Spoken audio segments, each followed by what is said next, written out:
Shalom, selamat pagi Bapak Ibu yang terkasih dalam Tuhan kita Yesus Kristus. Apa kabar pagi hari ini? Saya percaya semua Bapak Ibu dalam keadaan sehat selalu. Damai sejahtera Tuhan melimpah atas saudara dan saudari di pagi hari ini. Dan pagi hari ini kita kembali dalam perenungan harian Gereja Pokemon pertama. Namun sebelumnya saya mengajak Bapak Ibu untuk kita sama-sama berdoa. Kita berdoa. Bapa kami dalam kerajaan surga, terima kasih Tuhan untuk kesempatan yang terindah di pagi hari ini. Kami bersyukur karena Tuhan memelihara kehidupan kami di sepanjang malam. Dan pagi hari ini Tuhan Engkau membangunkan kami dengan keadaan tak kurang suatu apapun.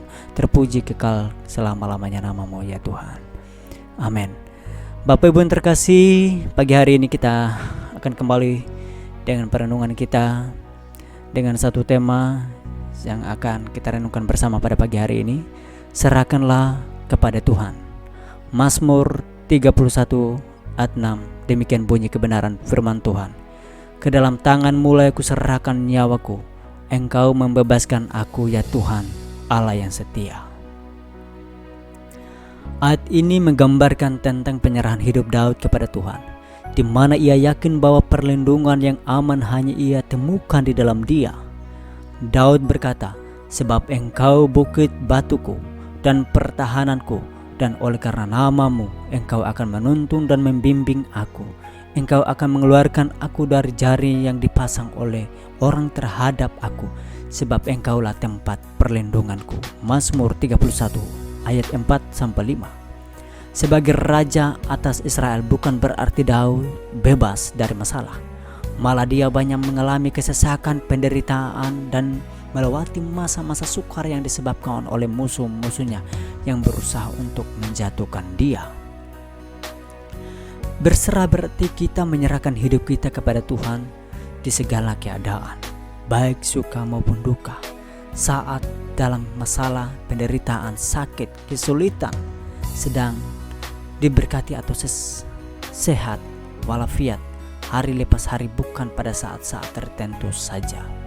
Inilah yang disebut dengan tindakan iman, di mana kita mempercayakan hidup dan mempersilahkan Tuhan berkarya dalam kehidupan kita. Bukan iman yang setengah-setengah, bukan iman musiman, tetapi iman yang utuh dan seluruhnya. Mengapa perlu memiliki penyerahan diri penuh kepada Tuhan? Supaya hidup kita sesuai dengan kehendak dan rencananya. Ini tidaklah mudah karena sebagai manusia kita cenderung mengandalkan kekuatan dan kepintaran sendiri dibanding tunduk kepada kehendak Tuhan. Namun untuk berkenan kepada Tuhan tidak ada jalan lain selain harus mau dibentuk seperti tanah liat. Apakah tanah liat memberontak ketika ia dibentuk, diproses? Tanah liat hanya bisa berserah dan percaya penuh kepada si penjunan. Bukankah persoalan dalam kehidupan ini sangatlah kompleks? Karena itu perlunya kita berserah kepada Tuhan agar Dia bertindak memelihara dan membuat berhasil apa yang kita kerjakan dalam hidup ini. Namun sering yang menjadi penghalang untuk kita berserah kepada Tuhan adalah ketidakpercayaan, kebimbangan, kekhawatiran, dan kesombongan atau keangkuhan.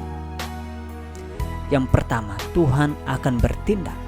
Mazmur 37 ayat 5-6. Serahkanlah hidupmu kepada Tuhan dan percayalah kepadanya, dan Ia akan bertindak. Ia akan memunculkan kebenaranmu seperti terang dan hakmu seperti siang. Untuk Tuhan bertindak kita harus berserah dan percaya kepada Tuhan. Jangan menggunakan kekuatan sendiri, tetapi datang kepada Tuhan. Filipi 4 ayat 13. Segala perkara dapat kutanggung di dalam Dia yang memberi kekuatan kepadaku. Pasrah, apapun yang akan terjadi pasti yang terbaik bagi kita. Andalkan Tuhan, biarkan Tuhan berkarya dan kuasanya dinyatakan. Percaya agar kita dapat melihat kemuliaannya. Yohanes 11 ayat 40. Tuhan akan bertindak karena Dia pasti bisa. Tuhan tidak pernah gagal dan dapat dipercaya. Tuhan akan memunculkan kebenaran seperti terang, tidak tersembunyi. Milikilah penyerahan penuh kepada Tuhan karena Dia tahu yang terbaik bagi kita dan tidak ada rencananya yang gagal atau salah. Yang kedua, Tuhan akan memelihara. Mazmur 55 ayat 23. Serahkanlah khawatirmu kepada Tuhan, maka Ia akan memelihara engkau. Tidak untuk selama-lamanya diberikannya orang benar itu goyah. Orang yang berserah kepada Tuhan akan dipelihara dan tidak dibiarkan atau diperhatikan. Akan ditopang, tidak dibiarkan untuk menjadi kalah atau menjadi orang berkemenangan. Tuhan menghendaki agar kita tidak khawatir karena Dia yang akan memelihara hidup kita. Pemeliharaan Tuhan atas bangsa Israel di sepanjang perjalanan keluar dari Mesir saat di padang gurun hingga mencapai tanah Kanaan adalah bukti nyata. Daud juga merasakan dan mengalami pemeliharaan Tuhan dalam hidupnya. Dan inilah ungkapannya, Tuhan adalah gembalaku, takkan kekurangan aku. Ia membaringkan aku di padang yang berumput hijau. Ia membimbing aku ke air yang tenang. Mazmur 23 ayat 1-2. Kata tak terkatakan kekurangan aku berarti tidak hanya dipelihara Tuhan, tetapi Ia juga memenuhi dan mencukupkan segala keperluan kita. Filipi 4 ayat 19. Allahku akan memenuhi segala keperluanmu menurut kekayaan dan kemuliaannya dalam Kristus Yesus. Tidak ada yang harus kita khawatirkan. Tuhan Yesus berkata, janganlah khawatir akan hidupmu dan akan apa yang hendak kamu makan atau minum, dan janganlah khawatir pula akan tubuhmu, akan apa yang hendak kamu pakai. Bukankah hidup itu lebih penting daripada makanan dan tubuh itu lebih penting daripada pakaian? Matius 6 ayat 25. Burung-burung di udara saja Tuhan pelihara, bunga bakung di ladang didandaninya begitu indah. Tidakkah Ia akan memelihara dan mendandani kita begitu rupa? Bapa di surga tahu benar apa yang kita butuhkan, asal kita mengutamakan Tuhan. Semua itu akan ditambahkan kepadamu. Matius 6 ayat 33. Jangan pernah berpikir bagaimana cara Tuhan menolong kita. Terkadang caranya tidak masuk akal. Pertolongan dan pemeliharaan Tuhan itu ajaib dan tak terselami oleh pikiran atau logika kita. Contoh, Elia dipelihara Tuhan dengan caranya yang ajaib. 1 Raja-Raja 17 ayat 1-6. Yang ketiga, Tuhan akan membuat berhasil. Amsal 16 ayat 3. Serahkanlah perbuatanmu kepada Tuhan, maka terlaksana segala rencanamu. Bukan kita tidak boleh punya rencana, tapi kalau rencana kita diserahkan kepada Tuhan, maka Tuhan akan membuat segala sesuatu menjadi berhasil. Keberhasilan dalam usaha kita bukan karena kita bisa atau hebat, tetapi karena Tuhan membuat segalanya indah pada waktunya. 2 Tawarik 26 ayat yang ke-5b. Dan selama ia atau usia mencari Tuhan, Allah membuat segala usahanya berhasil. Usia bisa dikatakan sebagai seorang remaja yang luar biasa, memiliki nilai plus dibanding dengan rekan-rekan, sebab di mana dia dinobatkan menjadi raja atas Yehuda pada usia yang masih sangat belia, yaitu 16 tahun, untuk menggantikan ayahnya Amasya. Bila mengandalkan kekuatan sendiri, dipastikan usia tidak akan mampu menjalankan tugasnya sebagai raja.